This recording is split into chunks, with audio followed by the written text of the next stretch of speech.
Faut avoir un ticket, Danny, pour voir un film. Et justement, j'ai le ticket. Dès qu'il sort d'une salle obscure, Bobo Léon dégaine son micro-baladeur et commente le film qu'il vient de voir. Je ne veux plus entendre parler de film.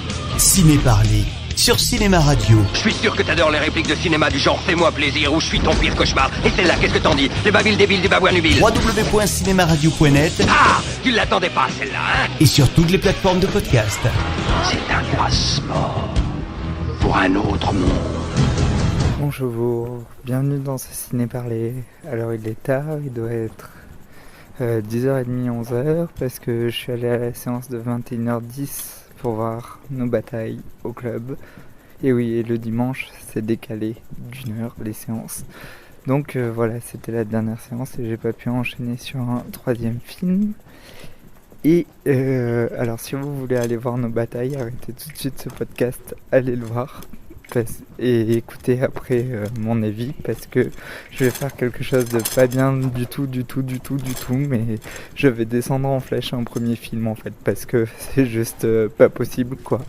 Déjà bon, ça coche toutes les cases du film social français, mais vraiment déjà c'est tourné en scope, ça sert strictement en rien de tourner un film comme ça en scope, je vois pas l'intérêt, mais bon si quelqu'un peut m'expliquer l'intérêt de tourner en scope un film comme ça, c'est cool, ça m'éclairait assis. Alors je vous explique l'histoire quand même, c'est Romain Duris qui travaille chez Amazon.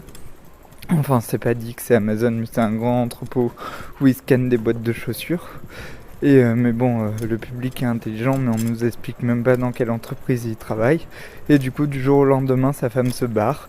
Et c'est tout. Et c'est les aventures de Romain Duris avec ses enfants. Et du coup, ça fait un peu comme si c'était Tintin, quoi. C'est en fait Romain Duris, ce Vincent Linodise dans ce film, quoi.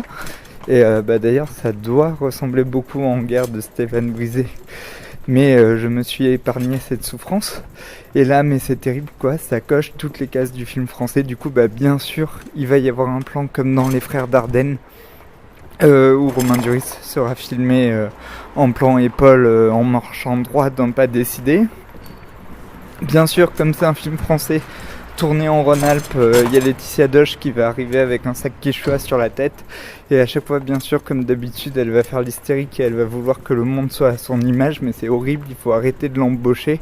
À un moment donné, du coup, tout le film, c'est Romain Duris qui se débat entre son boulot chez Amazon et sa vie de famille avec ses deux enfants depuis que sa femme s'est barrée. Et du coup pour l'anniversaire de ses enfants, on offre un cartable à ses enfants, du coup il y a de quoi être traumatisé quoi. Moi on m'offre un cartable à mon anniversaire, c'est normal que je fugue après, bien sûr ce qui va arriver dans le film, comme d'habitude. Alors il n'y avait pas une scène de balade où tout le monde était heureux dans la garrigue, mais bon ça aurait très bien pu arriver, hein. Je m'y attendais avec impatience. Par contre bien sûr comme par hasard, le pote de Romain Duris est flic. Et bien sûr, il va l'aider à retrouver sa femme et lui donner des astuces. Mais quand tu vois les scènes de commissariat de baccalauréat, par exemple, et là, mais c'était vraiment ridicule, quoi. J'avais qu'une envie, c'était que le film s'arrête, en fait, parce que c'était un film, j'avais envie de donner des claques à tout le monde, quoi. J'avais envie de donner des claques à Romain Duris parce que je trouvais qu'il jouait mal. J'avais envie de donner des claques aux enfants et j'avais surtout envie de donner des claques aux scénaristes. Alors, il y a un truc qui est rigolo, hein. Comme dans Paris de Christophe Honoré, où ils lisent Loulou à la fin du film, là ils lisent un livre de Claude Ponty, très original, super. Et à un moment donné, une des deux enfants regarde un film et comme par hasard, il regarde Les Malheurs de Sophie parce que bon, on est des prolos, on bosse chez Amazon, mais quand même on est cultivé, on regarde Les Malheurs de Sophie, alors que bon, surtout on va pas regarder Dragon Ball ou Gulli, tu vois, ce serait trop dévalorisant et puis il faut bien que je fasse un clin d'œil à Christophe Honoré dans mon film. Du coup déjà ça j'ai trouvé ça ridicule, et à un moment donné il y a une chanson de Michel Berger pour faire populo et bien sûr elle passe à la radio et après elle est par-dessus le son du film. Du coup ça aussi on coche la case et à la fin du film toutes les cases du film social français sont cochées. Et alors, je sais pas pourquoi, mais à Cannes, tout le monde s'est enflammé pour ce film. Et là, mais j'étais irrité, mais à un point. Enfin, je vous dis, je ressors, je suis en colère. parce qu'au début de l'année j'avais vu l'usine de rien, qui était bon, ben là en plus il n'y a aucune scène avec les syndicats quoi, enfin il est encarté Romain Duris. Alors à un moment donné c'est ridicule, on voit sa mère, ah tu t'es encarté comme ton père, oh là là, mais va régler ton Oedipe quoi, encore une case du film français quoi. Du coup, mais c'était la totale quoi. Je me suis fait chier, mais à un point c'était incroyable. En plus, juste avant, j'avais vu I Feel Good qui m'avait enchanté. Et je me suis dit, cool, je vais me faire ma soirée de cinéma de gaucho, ça va être trop bien. Mais là, vraiment, je suis en colère parce que c'est tellement écrit. En fait, je pense qu'ils ont tellement travaillé pour écrire ce film parce qu'il y a tellement de rebondissements débiles que à un moment donné la gamine elle est mythique, mais à côté un épisode de Princesse Sarah c'est une comédie musicale quoi, tellement il lui arrive de merde à Romain Duris. Et surtout mais le réalisateur il évite tout quoi, il filme des scènes de famille, il signe Laetitia Doche qui fait le clown à l'anniversaire des enfants, enfin voilà quoi, et ici il filme aucune réunion syndicale quoi. La seule réunion syndicale qu'il filme c'est allez on boit du vin et oui il y a une place au bureau syndical à Toulouse qui se libère, donc vas-y, ouais super génial. Et à un moment donné il y a une des scènes, mais c'est les plus ridicules du film, c'est quand Laetitia Doche parle de sa condition d'intermittente du spectacle, mais moi qui suis pro intermittente du spectacle, mais là t'as juste envie de lui donner des claques quoi, et t'as presque envie qu'ils arrêtent d'avoir des indemnités tellement elle les défend mal. Et Romain Duris qui défend sa condition d'employé à Amazon quoi, mais c'est horrible quoi, comment on peut filmer des scènes comme ça. Et en plus le débat c'est oui moi je suis intermittente, moi je travaille dans mon usine et tout, mais niveau maternel quoi, enfin même je pense que les maternelles ont des conversations plus écrites que ces dialogues là, enfin plus intéressante en tout cas. Et bref, ça m'a énervé, je sais pas du tout ce que le réalisateur Guillaume Sénez a fait avant, mais vraiment je suis en colère contre ce film. Alors il y a des scènes très belles quand même, je dois dire, pour un peu sauver le film, c'est les scènes avec Romain Duris seul avec ses enfants. À un moment donné sa fille fait pipi au lit et son petit frère, pour cacher à son père qui est déjà très stressé, cache les draps, et ça c'est assez bien filmé. Et il y a une scène où une amie à Romain Duris, bien sûr il a couché avec elle, sinon sinon il se passerait pas assez de choses dans le film, alors le public risquerait de s'ennuyer, vous comprenez c'est sûr, va lui dire qu'elle va quitter le syndicat et voilà, donc du coup c'est une très belle scène. Elle lui dit je sais pas comment le dire aux autres, ça fait 15 ans que je fais ça, j'en ai marre, c'est une scène très très réussie.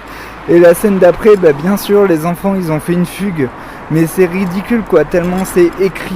J'ai jamais vu un film aussi scolaire de ma vie, mais j'avais vraiment l'impression d'être à l'école quoi. Et franchement ça m'énerve parce qu'il y a tellement de bons films français en ce moment, tellement de films géniaux comme Sherazade, comme I Feel Good, comme Make to My Love, comme Revenge, comme même si j'ai pas aimé Les Garçons Sauvages, tout ça, enfin plein de films, ou Climax, enfin je peux vous en citer des tonnes, des films français exceptionnels qui sont sortis cette année. Et là on doit se farcir ces merdes là qui squattent des séances. Alors tout le monde est content parce qu'il y a des stars, franchement. Laetitia Doche, je l'ai jamais vue sur scène et je suis impatient de la voir sur scène pour voir si vraiment c'est quelqu'un qui me revient pas, parce que je sais pas, j'arrive pas à comprendre pourquoi tous les films dans lesquels elle est j'aime pas, enfin bref. Et là ça m'a vraiment irrité comme film, mais vraiment quoi.